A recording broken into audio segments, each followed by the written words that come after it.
গাড়ির লাইসেন্স নিয়ে মনে করে যে আর লাইসেন্স, গাড়ি লাইসেন্স থাকলে ঢুকতে দেবে? হ্যাঁ এইখানে দিয়ে দেবো, গাড়ি দিয়ে দেবো। গাড়ি লাইসেন্স তো আমারও আছে।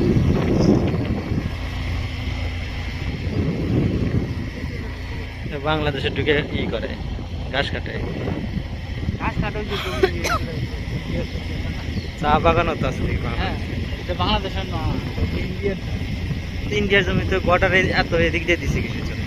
ওটার এদিকে দিকে মনে করো ওর দিকে একটা ইয়ে আছে, কুড়িগাড়া আছে মধ্যে, যতদূর ইন্ডিয়ার জমি আছে এই যে বিএসএফ জায়গা সেটা করতেছে, ওই ভিতরেও বিএসএফ আছে।